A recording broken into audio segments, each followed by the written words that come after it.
Hello everyone, जय सिया राम। कैसे हैं आप सभी लोग? आशा करती हूँ स्वस्थ होंगे, मस्त होंगे।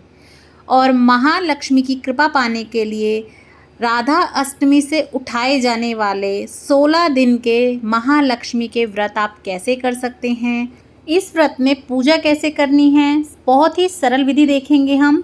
और अगर आपके भी कोई दिक्कत या परेशानी चल रही है, या आप भी माता लक्ष्मी की कृपा पाना चाहते हैं, या आप भी धन धान्य में बरकत चाहते हैं, तो आप ये व्रत कर सकते हैं। तो चलिए देख लेते हैं इसकी पूजा विधि।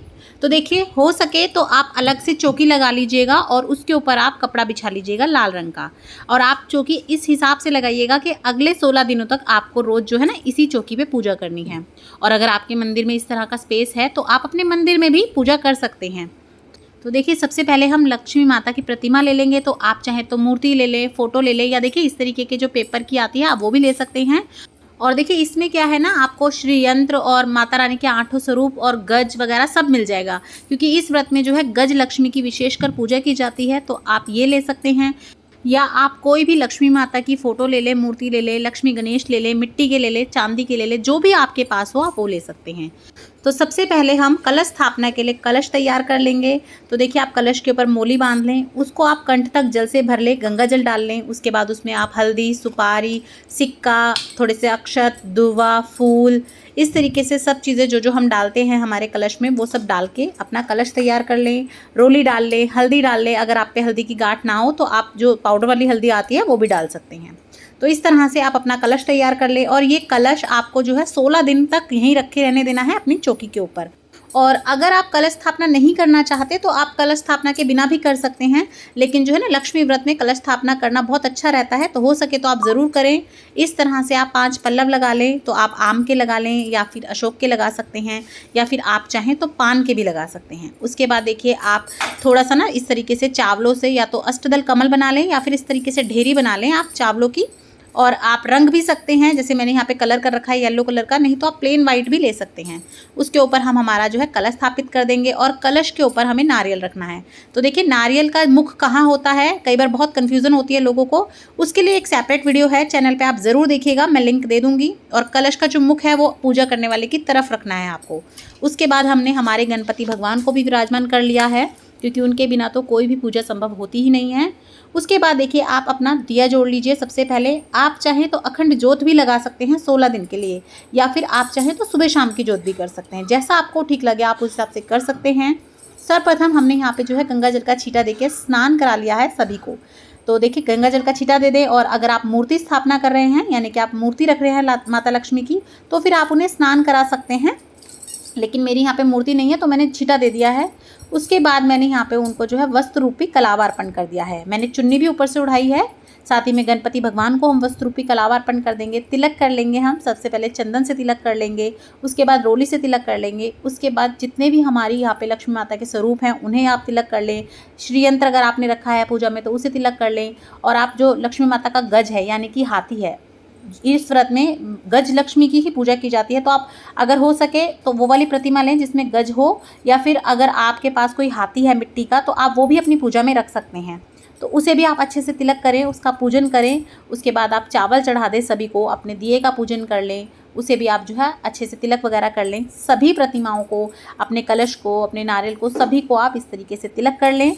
उसके बाद आप फूल अर्पण कर दें। तो देखिए, माता लक्ष्मी को लाल रंग के फूल अति प्रिय हैं। तो मुझे तो नहीं मिल पाए आज, लेकिन अगर आपको मिले तो आप कमल के फूल चढ़ा सकते हैं, लाल गुलाब चढ़ा सकते हैं, आप गुड़हल के फूल चढ़ा सकते हैं। माता रानी उनसे अति प्रसन्न होती है। बाकी देखिए, अगर आपको जो भी फूल मिल जाएं, आप जिसका भी जो है प्रबंध कर पाएँ आसानी से, आप वो फूल चढ़ा के भी अपनी पूजा कर सकते हैं। और अगर आपकी मूर्ति है, बड़ी है प्रतिमा, तो आप फूल माला भी चढ़ा सकते हैं। उसके बाद हम कुछ श्रृंगार का सामान चढ़ा देंगे। तो आप अपनी यथाशक्ति अनुसार 5 चीज़, 7 चीज़, या पूरी 16 चीज़ माता रानी को इस तरीके से अर्पण कर दें। पहले छुआ दें, उसके बाद वहीं पे आप अपनी चौकी पे रख दें। और ये भी 16 दिन तक आप यहीं पे रखी रहने दे सकते हैं। और अगर आप अपने मंदिर में पूजा कर रहे हैं तो आप छुआ के साइड में रख लें कहीं पर भी, और फिर आप बाद में इसे दान कर देंगे। और साथ में आप कुछ दक्षिणा ज़रूर रखें, क्योंकि कई बार हमारी पूजा में अगर कुछ त्रुटि रह जाती है, कुछ सी चीज़ की कमी रह जाती है, तो दक्षिणा से वो पूर्ण हो जाती है। उसके बाद हम भोग लगा देंगे। तो देखिए, खीर तो माता रानी को अति प्रिय है, तो मैं यहाँ पे खीर का भोग लगा रही हूँ। आप चाहें तो किसी भी मिठाई का भोग लगा सकते हैं, दूध से बनी हुई मिठाई हो तो बहुत अच्छी बात है, नहीं तो आप किसी का भी भोग लगा सकते हैं। और हो सके तो आप पहले दिन और आखिरी दिन खीर का भोग ज़रूर लगाएं, बीच में आप अपने मन से अपनी पसंद से कुछ भी भोग लगा सकते हैं।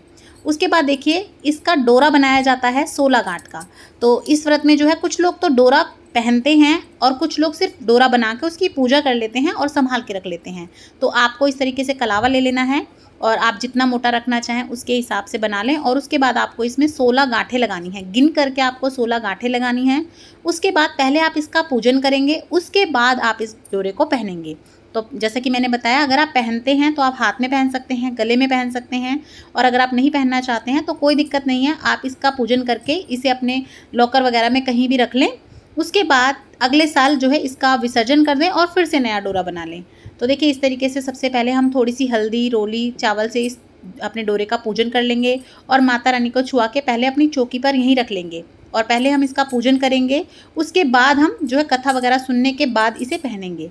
तो सबसे पहले आप धूप दिखा के, दीप दिखा के इस तरीके से अपने डोरे का पूजन कर लें अच्छे से, और मन ही मन आप जो है ना माता रानी का जाप करते रहें, अपनी मनोकामना बोलते रहें, ताकि माता रानी आपकी मनोकामना बहुत जल्दी पूरी करे। और देखिए उसके बाद आप 1 लोटा जल ले लें और फिर उसके बाद यहीं पर बैठकर आपको कथा सुननी है। तो हाथ में थोड़े से आप चावल ले लें, फूल ले लें और अपने सीधे हाथ में आप इस तरीके से लेकर और आपको यहीं पर बैठकर अपनी कथा सुननी है। ये कथा आपको पूरे 16 दिन सुननी है और कथा का वीडियो आपको चैनल पे मिल जाएगा, लिंक मैं डिस्क्रिप्शन बॉक्स में दे दूंगी, आप उसे ज़रूर देखिएगा।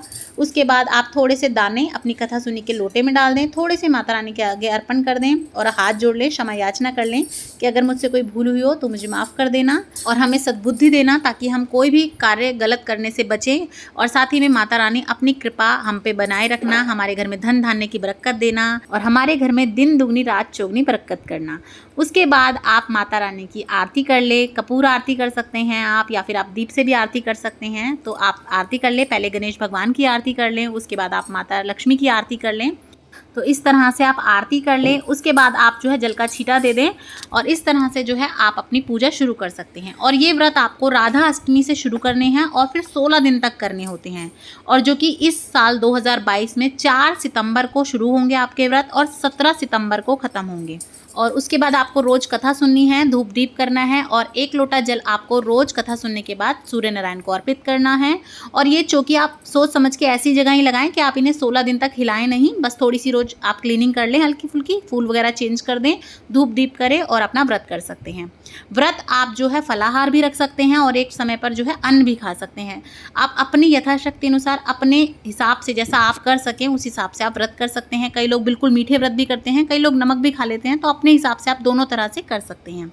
तो देखिए बहुत ही सरल विधि मैंने आपको बता दी है। व्रत आपको कब करने हैं, कैसे करने हैं, मैंने आपको डिटेल में जानकारी दे दी है। तो अगर आपको वीडियो पसंद आई हो, मेरा चैनल अच्छा लगा हो, तो लाइक, शेयर और सब्सक्राइब करना ना भूलें और कमेंट बॉक्स में जय सिया राम ज़रूर लिख दें। जय सिया राम।